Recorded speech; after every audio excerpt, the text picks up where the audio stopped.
ये एग्जांपल करते हैं। एक अनपोलराइज लाइट है, उसकी इंटेंसिटी दे रखी है I0।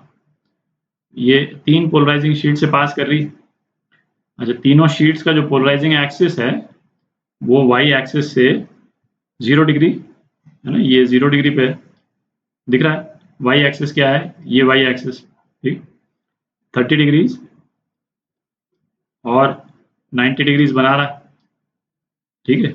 ये find the intensity of light emerging from the third sheet. तो करते हैं। तो पहली वाली शीट से लाइट जो इमर्ज कर रही है उसकी इंटेंसिटी IP1 बोल देते हैं, है ना, फर्स्ट पोलराइजिंग शीट से जो बाहर निकल रही, तो वो कितनी होती है, I0/2 होती है। ये तो अपन देख चुके हैं, अनपोलराइज लाइट आई है और ये पोलराइज हो गई, ठीक है। अच्छा, पोलराइजेशन जो है, इस शीट से जो लाइट निकलेगी उसका पोलराइजेशन इस डायरेक्शन में होगा, एक्सिस ऑफ पोलराइजेशन के पैरेलल में, ठीक है। तो बेसिकली y एक्सिस के डायरेक्शन में पोलराइज होगी ये लाइट। अच्छा, तो ये लाइट जो यहाँ पे पड़ेगी ये इस ओरिएंटेशन में पड़ेगी। इसका एक्सिस ऑफ पोलराइजेशन जो है वो 30 डिग्री पे है, ठीक है। तो ये कितना है, ये 30 डिग्री, ठीक। तो ये सेकंड शीट जो है उससे लाइट जो एग्जिट कर रही है उसकी इंटेंसिटी IP2 बोल देते हैं। तो IP2 अपन ने देखा था पिछले वीडियो में, वो कितना होता है, IP1 cos स्क्वायर थीटा, ठीक है।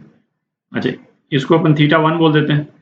ये जो एंगल है 30 डिग्रीज, θ1 जो है वो 30 डिग्री हो जाएगा, ठीक है। अच्छा, इससे जो लाइट जो एग्जिट करेगी, इससे लाइट एग्जिट करेगी, ये है ना वर्टिकल नहीं होगी। अब इसको मैं बनाने की कोशिश कर रहा हूँ,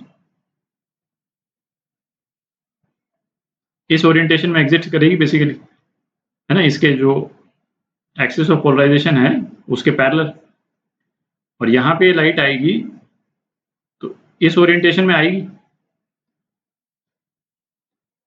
तीसरे पोलराइड पे जब इंसिडेंट होगी इस ओरिएंटेशन पे आ रही। अच्छा, ये ओरिएंटेशन जो है वो एक्सिस ऑफ रोटेशन से कितना एंगल बना रहा है, 60 डिग्री एंगल बना रहा है, ठीक है। तो यहाँ से जो इंटेंसिटी यदि IP3 है तो IP3 कितना हो जाएगा, IP3 जो है वो IP2 cos स्क्वायर, इसको θ2 बोल देते हैं, ठीक है। θ2 जो है कितना हो जाएगा, 60 डिग्री,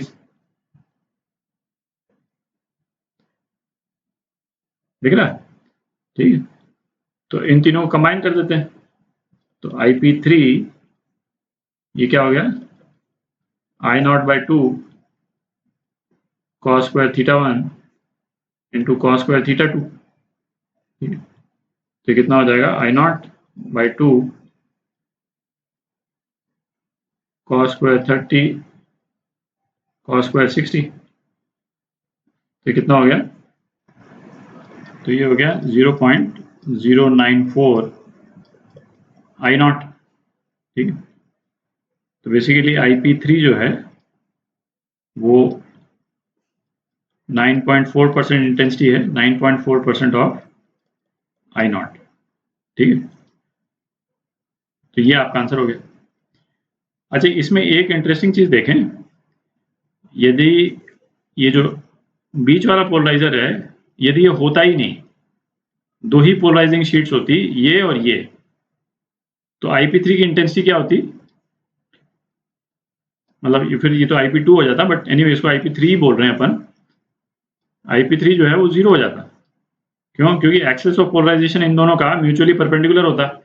तो ये वाली लाइट यहाँ पे पड़ती, ये वाली लाइट यहाँ पड़ती इस ओरिएंटेशन में, तो इसका जो है वो एक्स डायरेक्शन में तो कोई ओरिएंटेशन होता ही नहीं, तो IP3 0 हो जाता। तो बेसिकली ये बीच वाला पोलराइजर ऐड करने से हमने ये इंश्योर कर दिया कि IP3 की भी नॉन जीरो इंटेंसिटी हो जाए, ठीक है। तो ये थोड़ा इंटरेस्टिंग रिजल्ट है।